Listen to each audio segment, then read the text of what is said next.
Hello friends and welcome. We're back to the PvP showdown between IR and his opposition Bork. Players already had their first contact, and as you can see, Bork faction Sakura is a heavily production based. IR plays, of course, creative, democracy, population growth race. In the previous episode, IR got himself a Tamek system, pretty mediocre but usable, and Tundra system, a bit better system to have. Let's compare the situation for both players. As of now, IR has 6 systems and Bork has 11. Quite a disparity, if you ask me. Some notable technologies we got last time include pollution processor, reduces pollution by half. Atmospheric renewer further reduces pollution, making it 4 times lower. Universal antidote plus 15% to population growth. Robominers, the second best production building to have. And weather control system plus 2 food for each farmer. As for non-economic technologies we researched last time, we have iridium fuel cells, 9 parsec traveling distance, pulsar missiles, which greatly synergizes with missile base as a great defensive building, and bombers for a good measure. Okay, that's enough for the recap. Let's dive back straight to the game. The main question right now is how IR would reduce the gap in the population and the number of this sheer number of systems, of disparity of systems, let's say it like this, between him and Bork. Bork has 11 and IR has only 6 of those. However, everything is not all doom and gloom. Yes, the quantity of system is not there yet. However, the sheer quality of the technology is on the IR side. But of course, we still have to face the main, or one of the 2 main creative faction problems. Problems of the creative faction, called Creative Peak. You have so much stuff to do, so you basically has much less room to fit anything in your production queues. Like literally, you always need to prioritize. Either you build economical structures, or you build colony ships, or you build some combat ships to combat monsters. And this is the next question which IR should answer, and works well. When to deal with those monsters, and those monsters guard some lucrative system. 37 maximum population, ultra rich guy. Guys, this is no joke. The system at Mulabat. This planet at Mulabat system. And the faster you get it, the better it will be. And we got ion drive, ion pulse cannon, and the scout arrives at pretty bad system. It's not like bad, but not a priority. Palada system, I think we won't see colonizing of that system maybe ever. So getting back to the problems of creative race, yeah. You always need to squeeze the room for your combat ships. Now, of course, you have a great, IR has a great near system, which we're looking at right now. We churn those, which is churning those colony ships left and right, and this is great. So the system would build his combat fleet as well, or at least partially. However, it's only one free system with the free hands, if you can call it like this. Every other system struggles to to build anything aside of all those technological advancements which creative gives. And without those, you may say, okay, you don't need to build all of those if you need to squeeze some combat ships or command ships.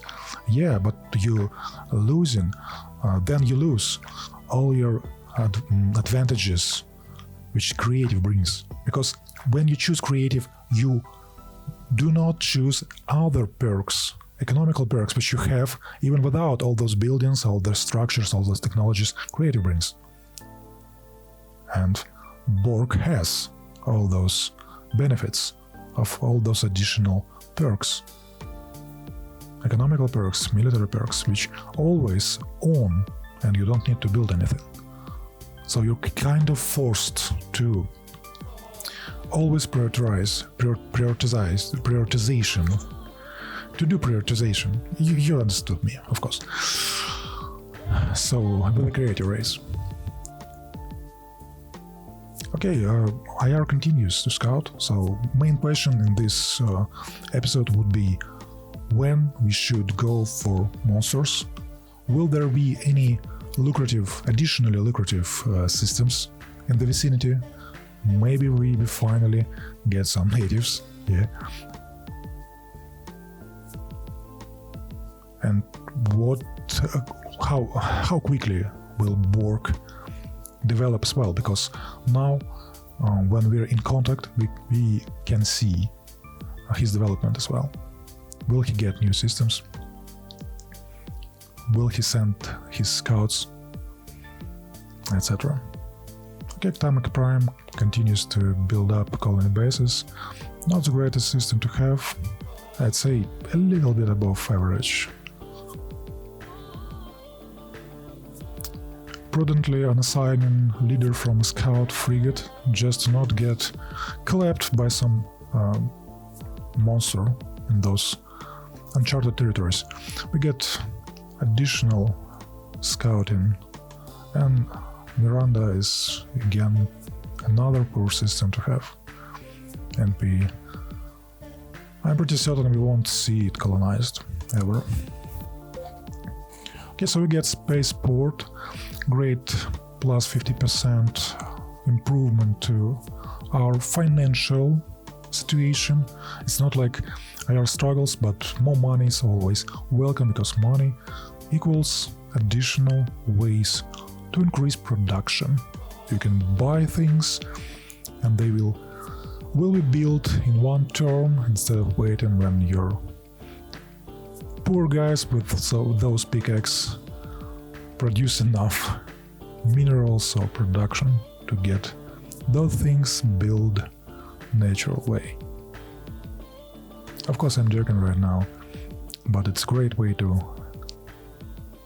speed up your production by buying things, and for this you need money.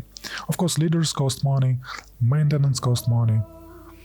Okay, we have, and fleets cost money, and now we have additional fleet, which is colony ship fleet, and it goes to be our system which is a little bit better than Thunder system.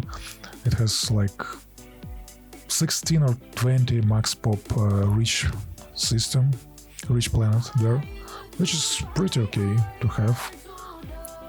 Much better than Atomic system, of course. You may ask why IR, knowing that BR system is better than Atomic system or Thunder system, didn't go there straight away. Because you see, you need to populate those newly colonized systems, and waiting when it will populate itself is way too long. A little bit of overview what we get, because I are like aiming, searching, checking what to do next, so you may understand maybe his thought process.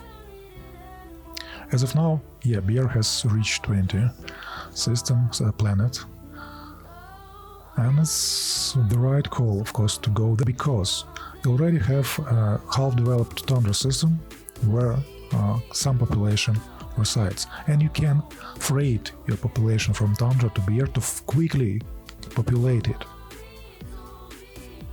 And if, for example, IR went to BR without colonizing tundra, he would need to wait all those parsecs, all those turn, while population being freight from Drago, his main system, to BR system. And all those turns, you're waiting because it's too far. Your population do not do anything. You're losing production, you're losing money, you're losing research. Next one, holy macaroni. Ultra Rich 20, Abundant 20 with artificial ancient artifacts +2 to all research. This is one and only thing which can increase your research, this tag of a planet, this special of a planet. This is just amazing. It's not guarded.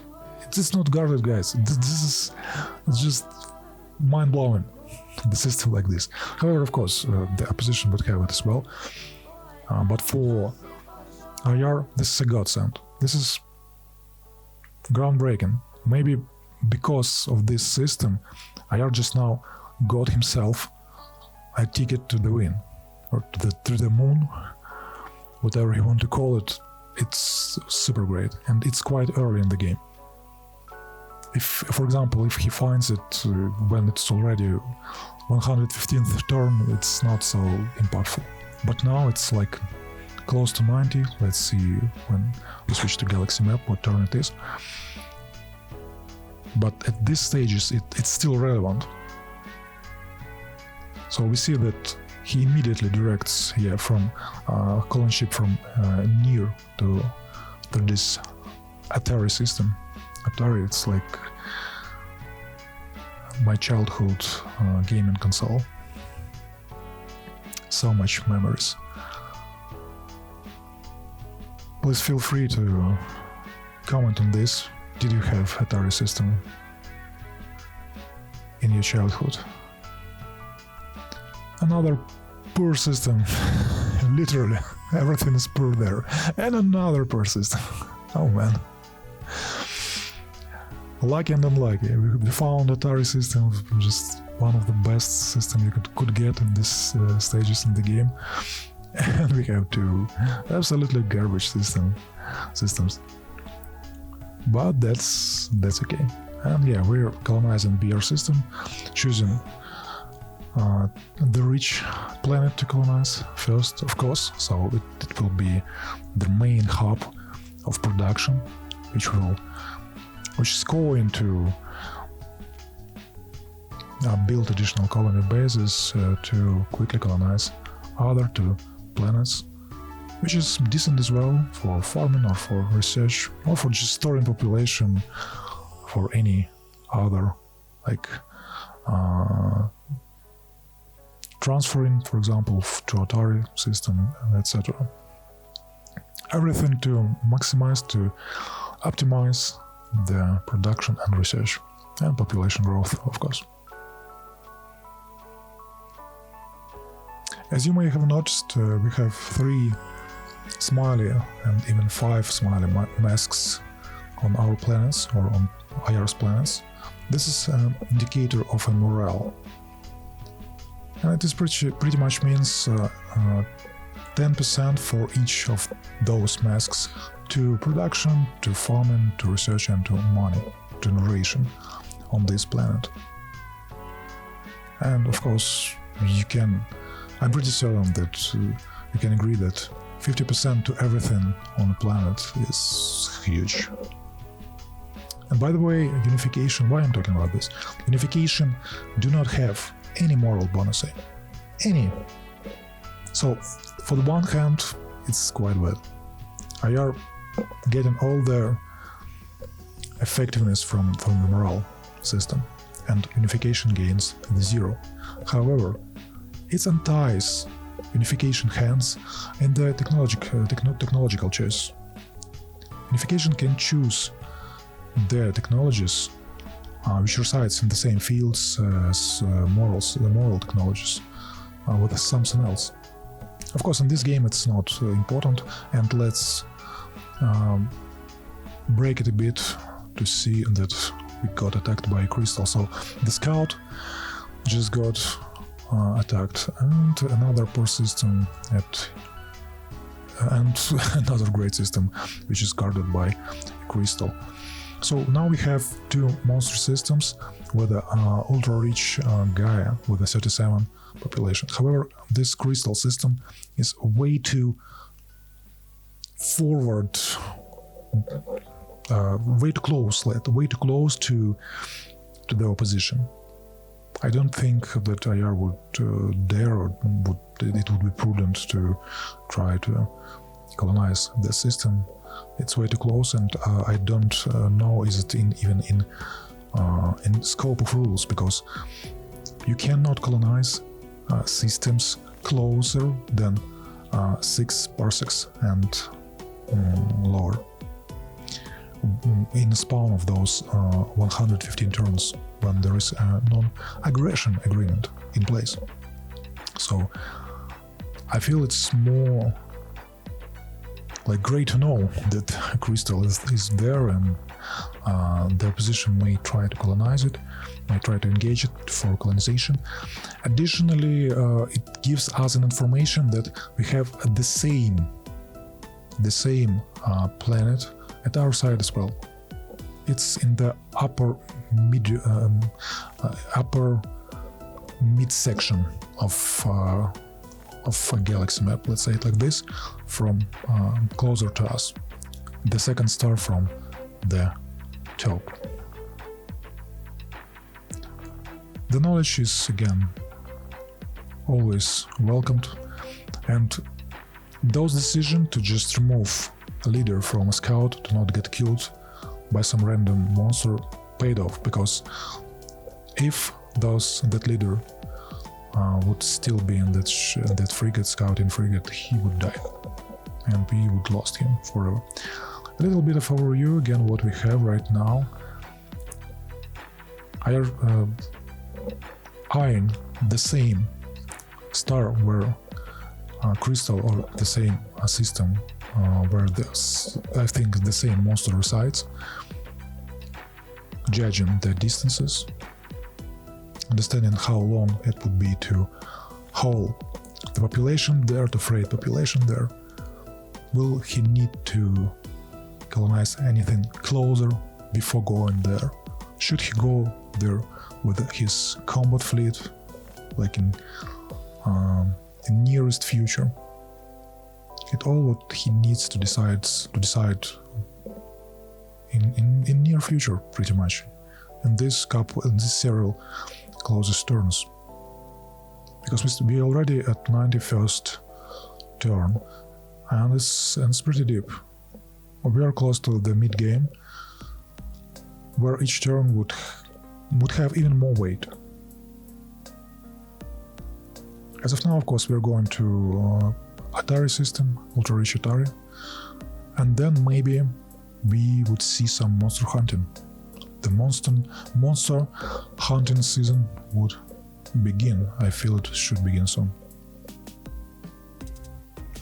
We have a demand system with a monster, with easier monster, let's say it like this, amoeba, but we have there only ultra rich system with a 12 population max.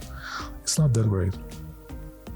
So maybe Malubai system with a ultra rich 37 maximum population should be the target. However, of course, it all depends on the fleet, which we can muster before going against monsters. I see that colony ship, one of the colony ships, going to Tyrannos system. Unfortunately, I don't have any information what we've got there. Maybe it's not end destination. Maybe from there he will go elsewhere. I don't know. We're going to see.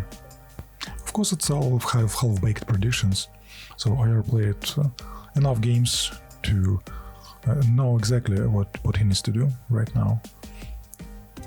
Still, position is quite good. for a creative race or any race, the map does have enough of everything to succeed for both players. By the way, IR researches nano disassemblers, great technology to have. It will reduce pollution by 8 times. That's huge. So you don't need to build any buildings, any structures for this. It's a global upgrade. So even so, some undeveloped system would benefit from it immediately. And it should speed up everything, especially those combat fleet generation, let's say it like this, because again we already talked a bit, quite a lot. We need to think about, or IR needs to think about going monster hunting in the nearest future. Okay, next colony ship is almost done, and next turn we go. And nano disassemblers, Zeon missile and Zortium armor. All great technology to have. Zortium armor would increase the chances of the fleet to withstand first attacks of monsters those ships would face. Zeon missile and this research in this field would increase refinement of previous weapons, previous technologies, and especially for Pulsar or Merclitis, I think missile, we would have the best outcome. I think it will get MIRV modification right now, which increases its damage 4 times.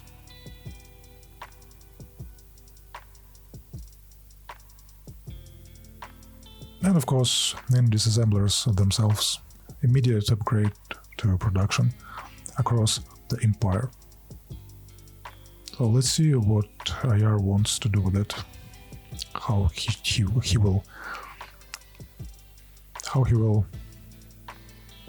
capitalize on the fact that he has this research already.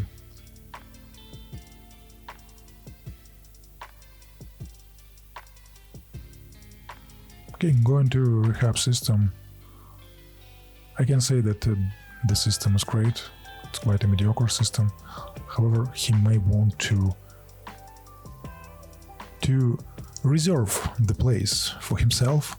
As we already discussed, you cannot colonize systems closer than 6 parsecs and less to your opponent, to your position.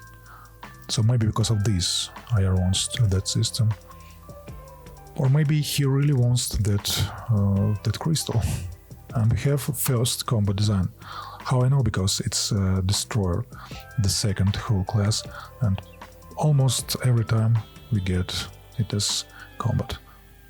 And we get Merclite missiles with a MIRV, fast MIRV missiles, with fast missile racks, which allows to dump those two ammo of missiles immediately in one turn. Missiles have limited amount of ammo, only 2 if you choose to the lowest weight for those, so to cram as much of those missiles as possible.